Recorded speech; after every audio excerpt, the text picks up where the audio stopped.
So, welcome back to Andy Hall and B-Sox's college football preview right here on YouTube. I like saying that for some. We need our own network. We do. Like our own Big Ten type thing. I don't know where to get content for the whole thing, but We anyway. just make it up as we go along. That's what we usually do. Yeah, it's usually funner like that. So we covered both Iowa and Iowa State's bowl games already, and now we jump to the BCS, which there are some fun games in this. Where would you like to start, Mr. Hall? I think we should start with the Fiesta Bowl, the first time two undefeated teams have played in a non-national championship game. I don't know what I feel about this bowl. I really don't. By the way, Boise State versus Texas Christian University, better known as TCU. The Horned Frogs. And a rematch of last year's Poinsettia Bowl. Did they really play last year? They did. Who won? I think TCU won the game. Really? Huh. That's Pretty kind of sure. cool. Yeah, I could be forgot. wrong. You know what? I honestly forgot all about that. Yeah, it's a rematch. Wow, you are a world of information. Thank so, you, sir. What do you think about this bowl game? I think Boise State's got the number one offense in the country. I think TCU's got one of the best defenses in the country. Usually when these types of matchups happen, the defense wins out. Yeah, exactly. And all right, here's my thing about this. I am really not a fan of Boise State. Was I wrong about that, by the way? Did Boise State win the game last year? TCU won by 1 point. There you go. Like.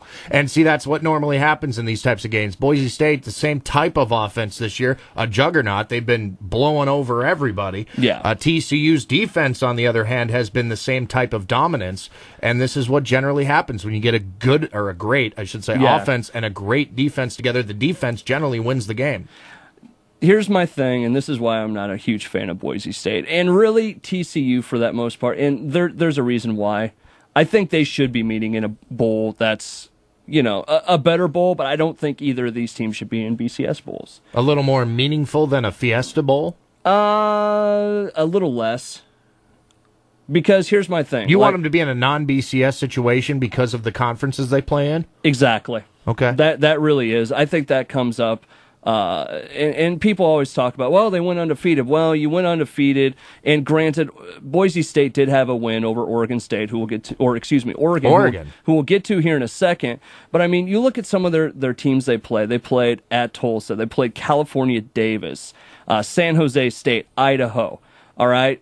Playing those teams versus playing in a Big 12, let's say, where you have Texas Tech, Texas, even a Nebraska and a Missouri, and you get pounded on the entire year, that's a lot different than playing in that league. Yeah, but at least they're making an effort to schedule some non-conference games that actually mean something. Yeah, I mean, look at their stats. Look at Boise State's stats on offense and defense. Offense, they scored 68 touchdowns this season. That's more than anybody else in the country, I can guarantee that. Defense, 29. They gave up 29 touchdowns all season. And you know what? If you put those stats on a Florida or a Bama or even a Texas Tech, that would mean a lot more to me than this. I totally agree, considering the competition. But again, I think Boise State's headed in the right direction. If they can just continue to schedule games like Oregon, but granted, that was to start the season. It was week 1, wasn't it? Yes. Yeah. I mean, that's you get week a team, 1, and you know what? anything can happen week 1. We saw that with Iowa beating UNI. With 2 field goals blocked.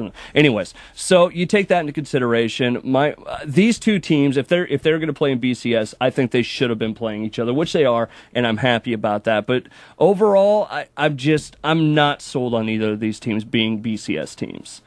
I mean, when you have these other matchups, I mean, it's. That said, you might not be too excited about it in terms of that, but in terms of like watching a game like this, I think it'll be extremely exciting. I think it'll be a lot of fun to watch Boise State's offense go up against the unmovable object, TCU's defense. TCU's defense, 17 touchdowns on the year, allowed 233. 152 for passing, 80 yards of rushing. And it's not like they haven't played anybody. TCU actually has a better strength of schedule probably than Boise State. They played 2 ranked teams this year. They played BYU, who was 16 at the time. They played Utah, who was 16 at the time. But I mean, they played at Clemson and won. Virginia. I mean, they've actually ACC teams. Yeah, I mean, they've actually got some teams that have played ball before. Mm-hmm. And have played big ball during the year. Boise State, they have Oregon at the beginning of the season, and it's at home. They beat Virginia at Virginia. They beat Clemson at Clemson. What do you think this does for recruiting for the two schools? Do you think it helps them at all to be in a Fiesta Bowl? It totally helps them. It totally helps them. And if you're looking at it as a kid who's got a choice between being second tier at a Texas or something like that, or you can go start at Boise State and go 12-0 and make it to a BCS. I mean, that means something. You know what I'd like to call this game instead of the Fiesta is the What If Bowl, because whoever wins this will go, what if we had a chance to play Bama or Texas? Yeah, we could have been the national champions.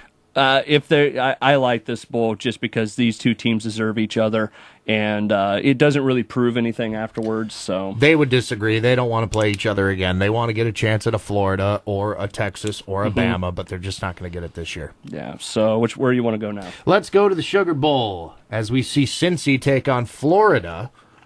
I honestly think this game could be the most emotional game of the entire bowl season. This is my favorite game of all the January 1 bowl games. Now, there's a lot of games on New Year's Day that are really solid, but this one's, I think, the best. You got a Florida team who obviously has a chip on their shoulder after losing in the SEC championship game against Alabama. Not just losing, they got beat. Yeah, they flat did. out beat. Yeah. And then you got a Cincy team who just lost their coach, won a very, very emotional title game against Pitt. Came back right at the end. That Wow. that was probably one of the best games of this season. And one of the reasons why I think Cincy gives Florida everything they can possibly handle in this game. I think the reason I say this is the most emotional game of the year is Tim Tebow. It's his last time at Florida, last college game, last time we could see him as a quarterback.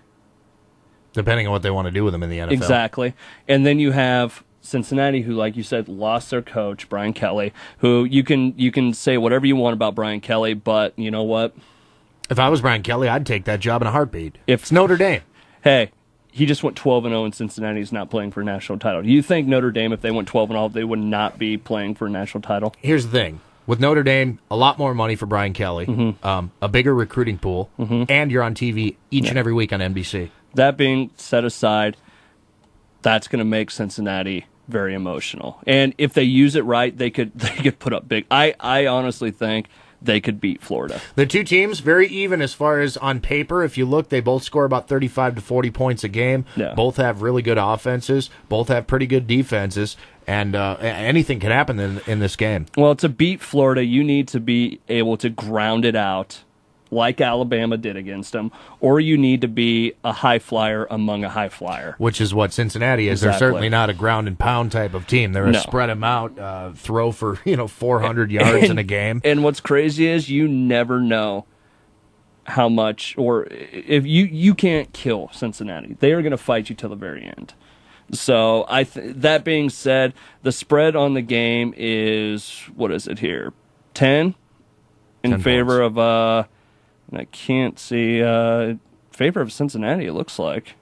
I would be surprised if Cincy was the favorite. I bet Florida's the favorite in that game. Yeah, well, this chart sheet on Yahoo's a little iffy. But anyways, let's just call it. I mean, Cincy's the number 3 team in the country. Florida's number 5 by virtue of their loss in the SEC championship game. That's the only reason why they're ranked lower than Cincinnati right now. Florida should be the favorite in this game. However, I could see Cincy winning this game, actually. I think they pulled the upset this year. I really do. I'm not going to go so far as to declare it right here and now. I think Florida still wins the game. They've got overall better talent. They play better competition throughout the year. They went undefeated up till they ran into that juggernaut Alabama team with Mark Ingram. We'll talk about them later. I think Florida wins this game. I think it'll be really high scoring. I think it'll be pretty close. I think Florida wins by a touchdown. I'm going to go with Cincinnati on this. I don't know why, but this is one of those game feelings where it's like, you know what? I could see them really coming out and just putting it to Florida. Well, we'll see what happens. Obviously, they've got a lot to play for.